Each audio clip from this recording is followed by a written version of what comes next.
Muy buenas tardes a todos y todas las personas que nos acompañan. Bienvenidos a una sesión más del Foro de Diversidad y Género de la UNAM San Antonio. A nombre de su titular, la ingeniera Paula de Gortari, y a todo el equipo académico de esta eh, institución de la UNAM, pues les damos la más cordial bienvenida a una sesión más. En esta ocasión con el tema, bueno, la experiencia de ser LGBTQ y más en términos binacionales. Para ello, bueno, tenemos dos invitados que nos van a contar su experiencia en los Estados Unidos, pero también nos van a ayudar a reflexionar sobre temas tan relevantes como la inclusión, la discriminación y, por supuesto, la posibilidad de ser quienes somos en diferentes contextos. Tengo el gusto para ello de presentarles a dos colegas. De una vez se los voy a presentar y ahorita les damos la palabra. El primero de ellos es Tomás Iac. Él es técnico y corrector literario, licenciado en Letras Modernas, especializado en estudios críticos del discurso por la Universidad Nacional de Córdoba, Argentina, estudiante doctoral en el programa Latin American, Iberian and Latin Cultures en Graduate Center de City University of New York. Ha participado en encuentros y revistas académicas de Argentina, España, Ecuador y Estados Unidos. Se interesa por el barroco latinoamericano, el posthumanismo, la tesis Gaia y la historia queer del cono sur latinoamericano. También nos acompaña Rubén Darío Martínez. Él es licenciado en Ciencias de la Comunicación por la Universidad Autónoma Metropolitana Coajimalpa, licenciado en Filosofía por la Universidad Nacional Autónoma de México, maestro en Estudios de Género por la misma universidad. Sus líneas de investigación se centran en teorías de la disidencia y sexualidad, ecología, cambio climático, filosofía y literatura de los últimos siglos. Colabora para el programa de investigación en cambio climático de la UNAM y estudia el doctorado también en el mismo programa que Tomás. Entonces, bueno, le damos la bienvenida. La semblanza de Rubén Darío está en neutro, en género neutro, entonces para que ahorita nos comente al respecto de esto. Entonces, vamos a empezar con Tomás. Es muy bienvenido, Tomás. Si nos platicas entonces, ¿qué haces en los Estados Unidos? ¿Cuál es cómo es que tu proyecto de vida te llevó a Estados Unidos y cómo lo vives siendo una persona que forma parte de la comunidad LGBTQ y más? Te escuchamos. Hola Rogelio, hola Rubén. Yo es como, yo estoy acá en realidad como por una consecuencia de políticas estatales de mi país. Yo estaba terminando mi licenciatura el año pasado y se sabía que muy probablemente iba a ganar Javier Milei, y yo decidí en ese momento que quería seguir con mi trayecto educativo, que el paso siguiente era una maestría o un doctorado. El tema es que una vez enterado de que él gana, a finales de, o a mediados de noviembre del año pasado, el 23, perdón, eh, se sabía que él iba a desfinanciar muy probablemente las instituciones públicas. Dentro de eso, CONICET, que es el sistema público de ciencia y técnica en Argentina. Por lo tanto, los doctorados iban a no tener beca si es que había la posibilidad de que siga existiendo. Entonces, entendiendo que lo más probable era que yo no pudiera, o mis capacidades de hacer un doctorado con cierta tranquilidad en Argentina, donde yo quería hacerlo, iban a estar complicadas, decidí buscar otros lados y ahí, bueno, encontré por suerte un lugar vacante en CUNY, el Departamento de Cultura Latinoamericana, Ibérica y Latinex, y decidí venirme por la sola idea de que no sabía cuál iba a ser la situación en mi país. Yo quería continuar con mi trayecto doctoral, eh, pero a su vez también sabía que iba a ser muy difícil continuarlo en Argentina, cuestión que hoy en día lamentablemente sigue siendo.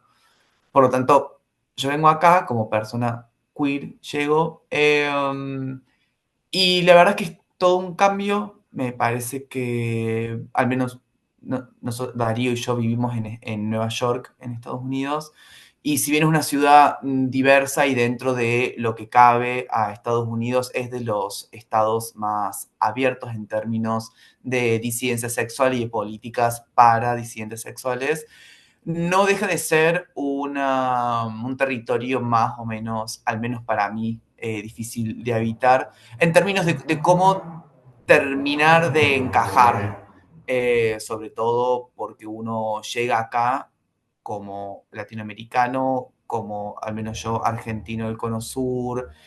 Por lo tanto, uno entra un poco exotizado a un mercado de cuerpos, porque efectivamente, en mi lectura que tengo al menos, eh, si se puede hablar de comunidad queer en Estados Unidos, es un gran mercado de cuerpos en el cual satisfacer un deseo al cual yo no me siento muy a gusto en términos de que está muy presente constantemente, que la presencia es en términos sexuales, es decir, en términos de coito, pero no está en términos de una postura comunitaria, un hacer colectivo, un cuerpo colectivo queer, sino construir un ambiente sexual y más nada. Entonces a mí me resulta difícil. También cómo traducir nuestras identidades. Yo al menos me identifico como puto, lo que no significa gay, pero yo no puedo decir que soy puto porque no se entiende. Un americano, no, un gringo no entiende lo que es ser puto. Y la traducción termina siendo algo que no me gusta, que es gay, entonces yo me siento como siempre muy incómodo a la hora de presentarme y es algo que no sé muy bien hasta el día de hoy cómo lidiar. Así que eso por ahora. Muchas gracias por compartirnos esto. Ahorita hablamos un poco más porque tocaste temas fundamentales, pero es el turno de presentar y escuchar a Darío Martínez, quien, como ya mencionamos, es mexicano de la Ciudad de México. Bueno, al menos ahí vivía antes de irse a Estados Unidos.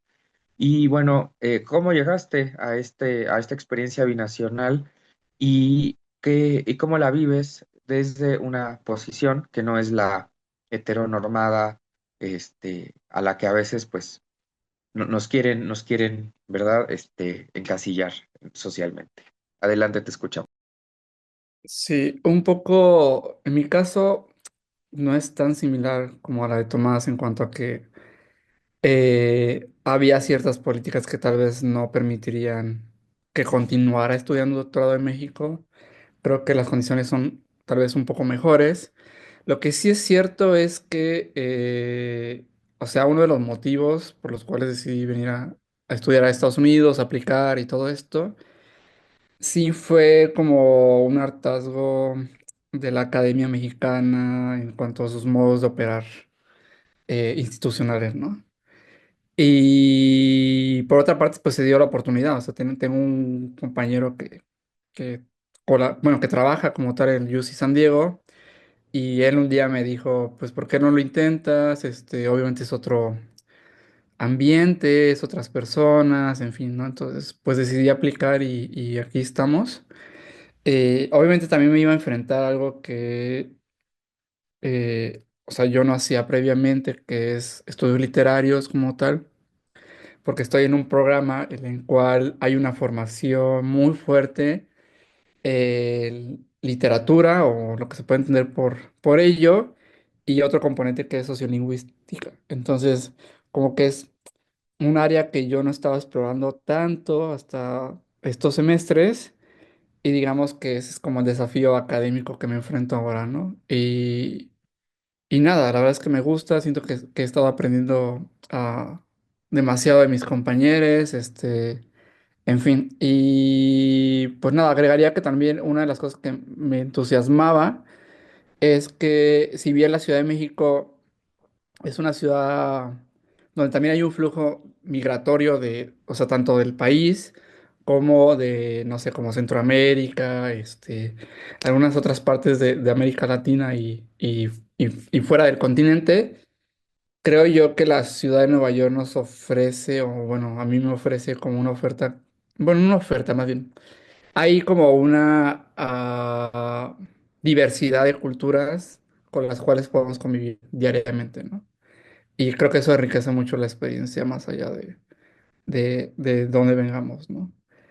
Ah, y también estoy de acuerdo con Tomás en cuanto a que la cultura LGBT o lo que podemos entender por ello, a mí como que a veces no me gusta usar mucho la palabra queer para hablar de contextos de América Latina, porque sí creo que es como un término muy anglófono y funciona bien aquí, pero como bien dice Tomás, nosotros en México usamos más jotos, un poco era como el uso que tenía yo entre joto y travesti con mis amigas, de que ir a jotear estas cosas y obviamente eso no lo podemos decir aquí porque, o sea, lo puedes decir, pero que te lo entiendan ya es otra cosa.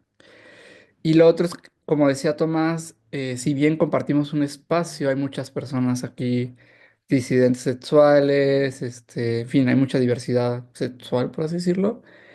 Estamos y no estamos, porque, o sea, compartimos los espacios, pero no siento yo, al menos, como que hay un frente o un punto de encuentro y movilización, como yo sí lo veo en la Ciudad de México. O sea, no quiere decir que las personas de la disidencia en la Ciudad de México nos llevemos, pero sí creo que hay grupos, que no sé, que sabemos que el Día del Orgullo, que cuando hay como casos de violencia hay que congregarnos y hay que hacer cosas, ¿no? O cuando hay una política que tal vez vulnere nuestros derechos, hay que hacer algo, ¿no? Creo yo que eso no lo veo tanto aquí. Quizás también porque, o sea, tengo como 7 meses aquí y tal vez me hace falta meterme más con otros grupos, pero sí creo que a nivel visual, o sea, la Ciudad de México es claro, o sea, vas a un lado y ves gente moviéndose, hay tomas por todos lados, en fin. Hay la tianguis disidenta que estuvo en algún momento en Zona Rosa, que es una zona LGBT, si la queremos ver así. O sea, creo que ese tipo de cosas luego no se ven tanto aquí.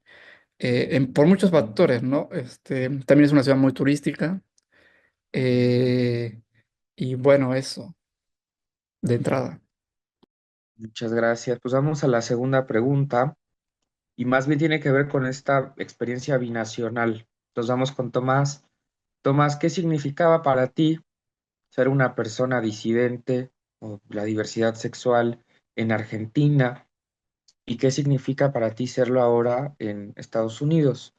Nos dices además que no te gusta la palabra gay, lo que o no te identificas, más que no te guste esta palabra, lo que supone que, claro, en la manera en que se podía vivir una identidad, una manera de ser en Argentina respecto a la vivencia de una sexualidad, pues no se puede simplemente trasladar y decir, ahora la voy a vivir igual aquí en los Estados Unidos. Entonces, me gustaría que nos platicaras de esta experiencia binacional, incluyendo por qué no prefieres más unas palabras que otras. Te escuchamos.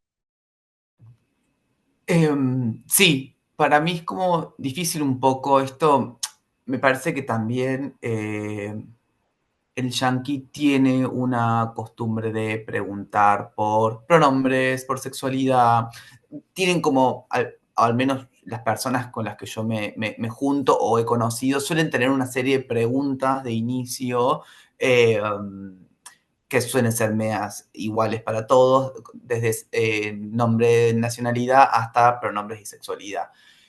Lo cual hace que todo el tiempo uno se esté preguntando a la vez que afirmando una identidad, en el sentido de cuando te preguntan, cuando conoces a alguien, qué sos o cuál es tu deseo, cuál es tu sexualidad, uno termina por reafirmar algo constantemente en la que puede estar o no de acuerdo. En mi caso no estoy de acuerdo con lo que afirmo, tampoco sabría qué afirmar porque entiendo al menos mi identidad puto o más desde un lado de la construcción de un sujeto que se desprende de las gramáticas heterosexuales, la reproducción biológica de un cuerpo a través de un discurso que tiene que ver justamente con la división entre hombre o mujer, el binarismo, digamos, pero también que tiene que ver un poco con este diálogo que no es horizontal entre la cultura del norte y del sur, en el sentido de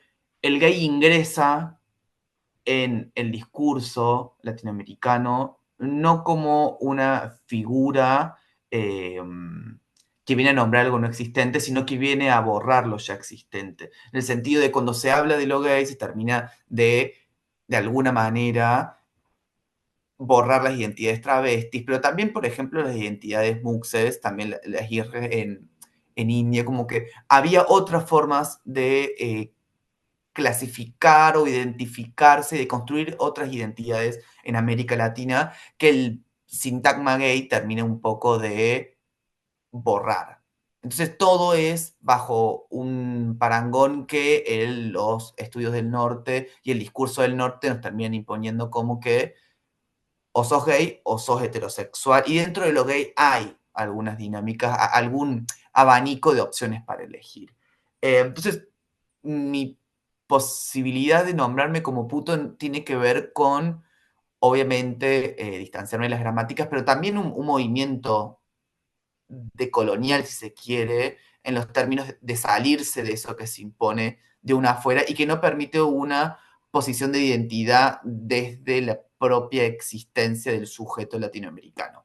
Eh, Me nombro loco como puto, como podría nombrarme loca, digamos. Me parece que son dos sintagmas, dos identidades que van un poco de la mano, a pesar de que hay gente que puede estar en desacuerdo. Y esta es mi visión muy personal de cómo encaro mi identidad. Entonces, claro, cuando yo a alguien de Estados Unidos le quiero decir que mi identidad sexual significa un desmarcamiento de sus ideologías que son impuestas a mi territorio, es un claro insulto a ellos, a su nacionalidad, a su forma de ser, a su etos como sujetos americanos que les llaman ellos. Entonces, no deja de ser difícil de cómo presentarse sin que el otro se vea de alguna manera clausurado en su propia posibilidad de serlo. Pero sin yo tampoco de clausurar mi propia posibilidad. Eh, entonces yo siempre me estoy moviendo como un poco en eso. Entonces mi identidad también de puto argentino trasladada a este lugar me hace obliterar lo que yo creía y la forma que construí en mi país, sobre todo porque me parece que lo puto y lo loca tiene que ver con una afiliación muy fuerte en torno a grupos. Eh, que acá no existe. Acá reina una individualidad en el que el sujeto comunitario se ve constantemente clausurado y los pocos ejercicios que hay son de un privilegio extremo, digamos, al menos es mi perspectiva, obviamente. Entonces, a mí me pasa eso, como que yo al menos las formas que tenía de ser sexo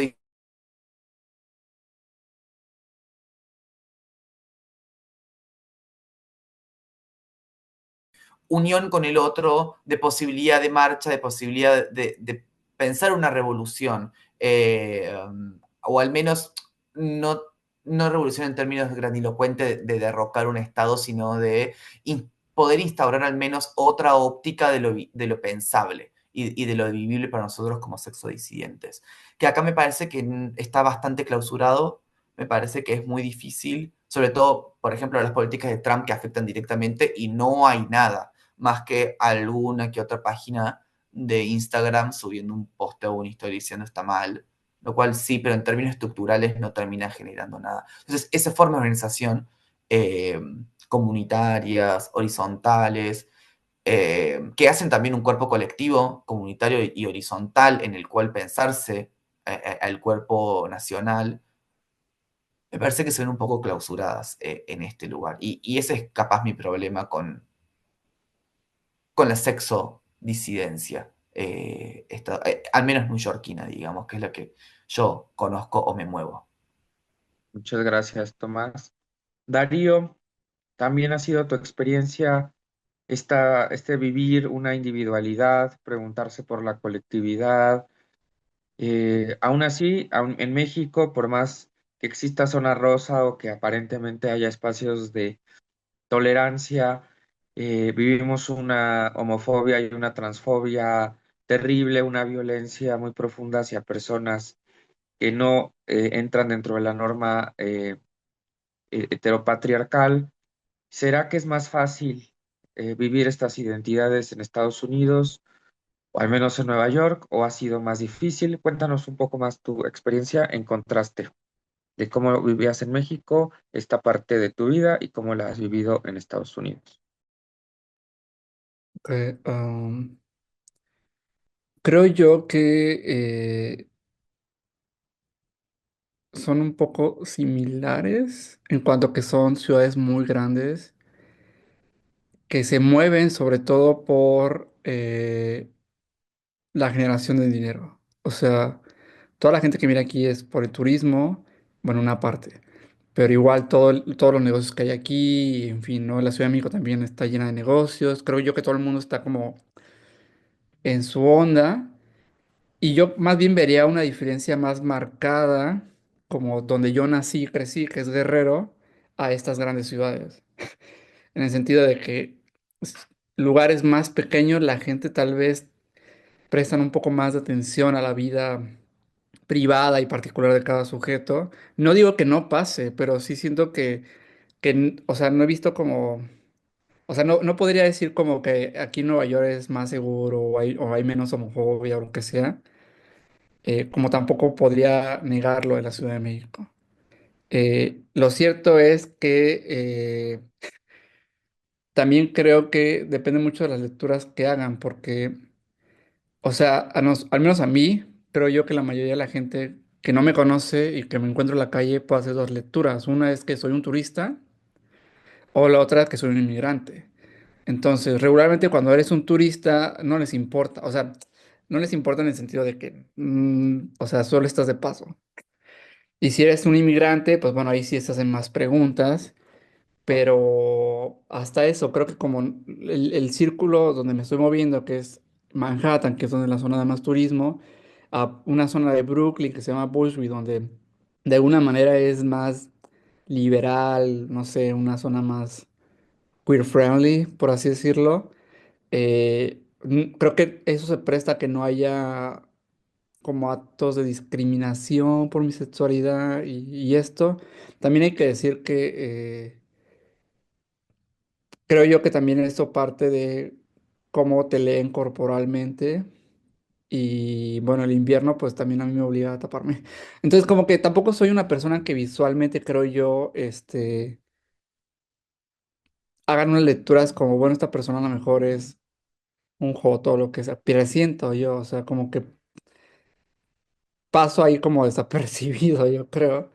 Pero sí creo que a lo mejor otras personas que sí lo hacen y que traen como otras formas de expresarse corporalmente, no lo he visto, pues, o sea, no he visto como que la gente haga como algún juicio eh, y eso, pero, o sea, tampoco diría que la Ciudad de México es el lugar más seguro para las personas de la disidencia. Y creo que operan otros elementos, sobre todo creo que la Ciudad de México opera más la clase como si tienes cierto estatus económico, ¿no? Creo que funciona más y dónde te mueves, ¿no? O sea, la Ciudad de México tiene unas zonas muy precarizadas y luego te puedes encontrar una colonia, o sea, con ingresos muy altos radicalmente. O sea, como que transitar en los espacios de la Ciudad de México son como muy, eh, ¿cómo decirlo? Aleatorios, en el sentido de que no sabes qué te puedes esperar de los espacios, ¿no? Y aquí creo que es un poquito más homogéneo, como que no ves como una zona así marcadamente precaria, o al menos yo no he visto así como algo que yo diga, ok, que la Ciudad de México sí puedes ver y luego eso se puede prestar como a otros tipos, o sea, no estoy diciendo que sean zonas peligrosas, pero sí creo que son lugares donde a veces la gente no transita o evita como estar ahí, ¿no? Y eso. Bueno, pues estamos ya en la recta final.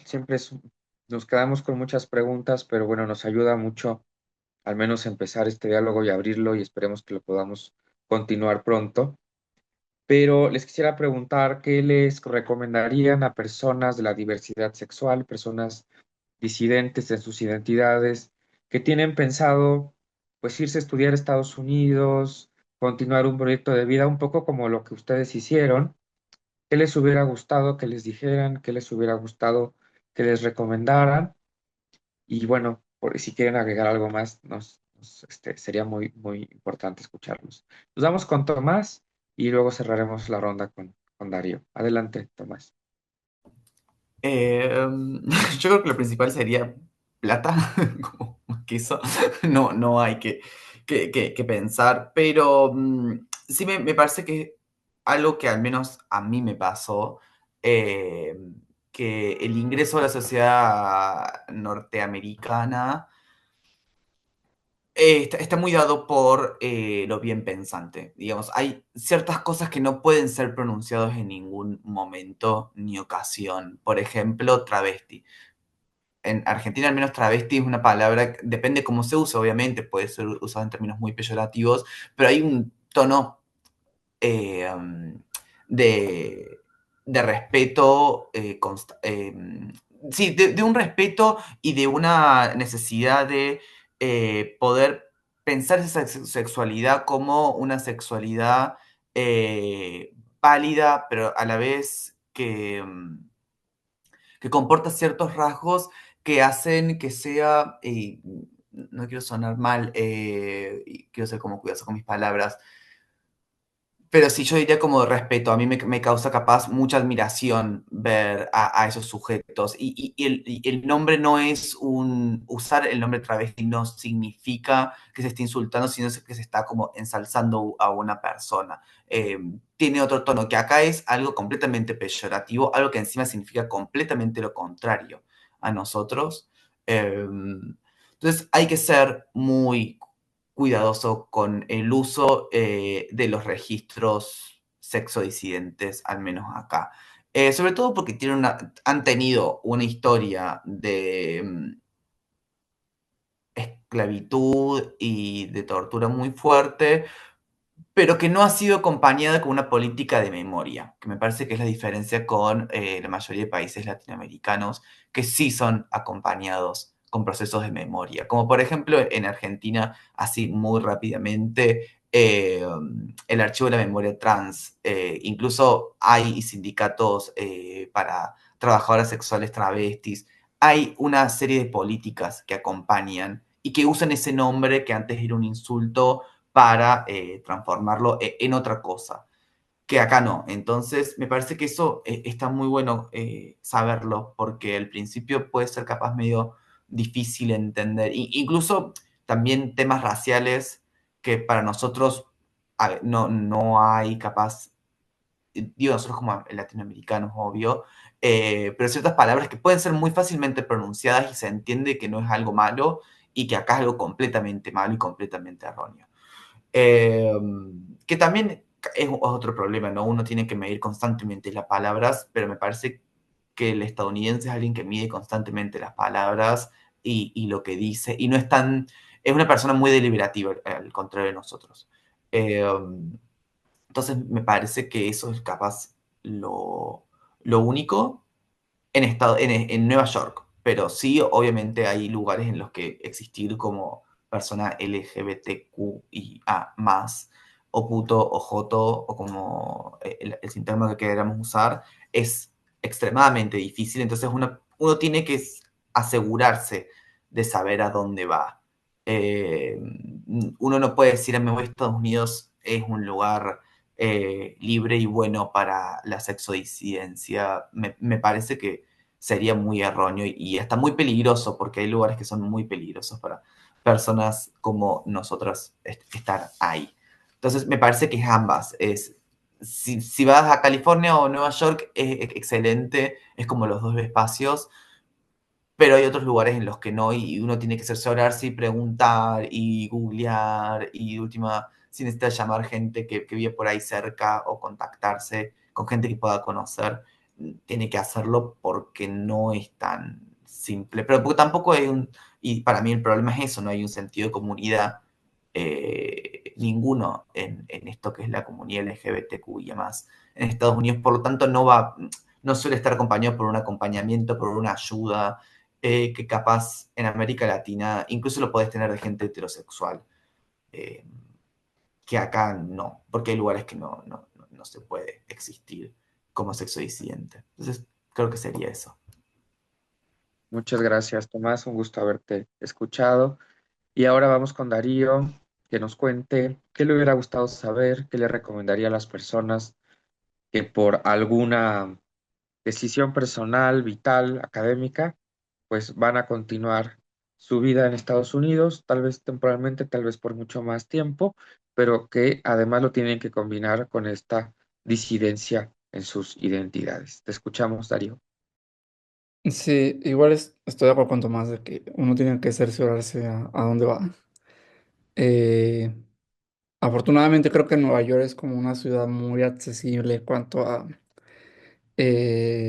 personas de la disidencia, pero pensando sobre todo en las políticas que ahora hay con Donald Trump, las órdenes ejecutivas, lo que sea, también pensar que incluso dentro de las disidencias hay diferencias y por lo tanto hay sectores más vulnerables, ¿no? Como las personas trans, que ahora son como el sector más atacado, al menos federalmente.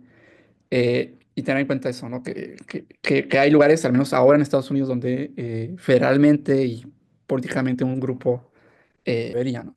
Por otro lado, creo que, en mi caso, creo que, y uno tiene que resolver muchas cosas como dónde vas a vivir, en fin, servicio, lo que sea. Y un poco siento yo que al inicio se me estaba olvidando, o que todos lo transformando otra vez a los espacios que en teoría yo había.